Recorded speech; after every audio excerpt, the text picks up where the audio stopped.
எனக்கு அப்ப விக்ரம் பெரிய ஹீரோவா இங்க ஆயிட்டாருன்னு தெரியாது, சூர்யாவும் பெரிய ஹீரோ ஆயிட்டாருன்னு எனக்கு தெரியாது. நிஜமா எனக்கு இங்க டச் இல்ல பெருசா. முடிச்சிட்டு பாலா சார் வந்துட்டு பாலா சார் ஃபர்ஸ்ட் டேட் கேட்டாரு, டேட் இல்ல, நான் போயிட்டேன். அதுக்கப்புறம் பாவம் நிறைய ஹீரோயின்ஸ் வந்து அந்த ரோல் பண்ணியிருக்காங்க, பெரிய பெரிய ஹீரோயின்ஸே வந்து ஸ்பாட்ல போய் ஒர்க் பண்ணியிருக்காங்க. அப்புறம் ஏதோ something they were not able to convince her, கிளம்பி போயிருவாங்க. ஸோ இந்த கேரக்டர் ஃபிக்ஸ் பண்ணாமையே ஒரு ஷெட்யூலே போயிடுச்சு. ஒரு ஷெட்யூல் முடிஞ்சு ரெண்டாவது ஷெட்யூல்ல இந்த கேரக்டர் ஃபிக்ஸ் ஆகல. டெய்லி ஒரு ஹீரோயின் வருவாங்க, வந்து ஒரு பர்டிகுலர் சீனுக்கு ஷார்ட் வைப்பாங்க, அந்த சீன் பண்ண முடியாம கிளம்பி போயிருவாங்க. இப்படியே தான் போயிட்டு இருந்தது. அப்போ ஒரு தடவை நான் பாலா சார் படம் மிஸ் பண்ணிட்டேன், டேட் இல்லைன்னு போயிட்டப்போ நான் ஃபிலிம் ஃபேர் அவார்ட் ஃபங்க்ஷன் அப்போ நான் I received an award. So அப்போ வம்சி படத்துக்கு வாங்கினேன், கிருஷ்ணவம்சி சார் கட்கம்க்கு ஐ ரிசீவ்ட் an award. அப்போ வந்து வம்சி சார் வந்து ஸோ நெக்ஸ்ட் என்ன, now that you became a big actor, what is the interesting one you're doing next? அப்போ nothing Vamshi, there's a lot of films going. அந்த மாதிரி Bala sir கேட்டாங்க, but I couldn't do னே ஒரு class எடுத்தாரு. how can you reject a Bala sir film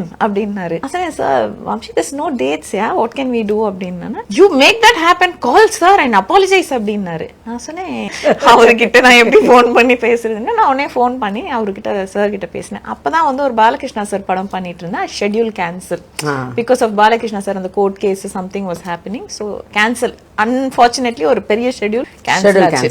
so அப்போ sir கிட்ட phone பண்ணி, சார் இந்த மாதிரி நான் ஃபிலிம் ஃபேர் அவார்ட் வாங்கினேன்னா அப்புறம் அப்படின்னு ஒரு கங்க்ராச்சுலேஷன்ஸ் அதெல்லாம் ஒன்றும் இல்லை அப்புறம் அப்படின்னாரு. இல்லை என்னோட குருவை மீட் பண்ணேன், ரொம்ப சத்தம் போட்டார் உங்கள் படம் நான் பண்ணலன்னு. அடுத்த படம் எனக்கு சொல்லுங்கள் சார், நான் கண்டிப்பாக பண்ணுறேங்க சார், எனக்கு வேலை கற்றுக்கணுன்னு ஆசை, அதுவும் உங்கள் கையிலேருந்து கற்றுக்கணுன்னா எனக்கு ரொம்ப பெருமை அது அப்படின்னா. இப்போ என்ன பண்ணுற அப்படின்னாரு. ஒரு ஷெட்யூல் கேன்சல் ஆயிடுச்சு சார், சென்னை போறேன், கிளம்பி மதுரை வா அப்படின்னாரு. ஸோ ஸ்வீட், இமிடியேட்டா அவருக்கு அங்கே ஏதோ ப்ராப்ளம், வந்த ஹீரோயின் எஸ்கேப் ஆகி ஓடி போயிடுச்சு. அவனே கூப்பிட்டாரு, அவனே சார் ஏதோ ஒரு ஹீரோயின் பண்ணிட்டு இருக்காங்க, ஒருத்தங்க வேலையை கெடுத்து எனக்கு வேணா இந்த வியாக்கியானெல்லாம் நான் உன்னை கேட்கல, கிளம்பி வா அப்படின்னாரு. உடனே டக்குன்னு கிளம்பி I went to Madurai. Full கெட்டப்லாம் போட்டாங்க. ஃபர்ஸ்ட் என்கிட்ட மேக்கப் இல்லைன்னு சொன்னாரு, அப்புறம் போனால் கருப்படிச்சு என்னமோ பண்ணி அசிங்கப்படுத்தி இந்த முடியெல்லாம் கழிச்சு விட்டு ஒரு புடவை கட்டினேன், அழுக்கான்னு இந்த புடவை.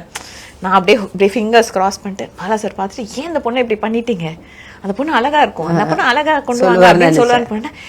என்ன இப்படி பார்த்துட்டு என்ன இவ்வளவு ஃப்ரெஷ்ஷா இருக்கு, இன்னும் அழுக்கு பண்ணுங்க அப்படின்னாரு. ஐயோ அப்படின்னு சொல்லிட்டு, ஐயோ இப்படிதான் நம்ம முழு படமா அழுக்கு பண்ணி தான் நம்மள பண்ணுவாங்களா, அந்த புடவையை கொஞ்சம் மண்ணில் போட்டு பெரட்டி கொடுங்க அப்படின்னாரு. இதுவே அழுக்கா இருக்கு, இன்னும் மண்ணில் வேற போட்டு பெரட்டி தருவாங்களாமே அப்படின்ட்டு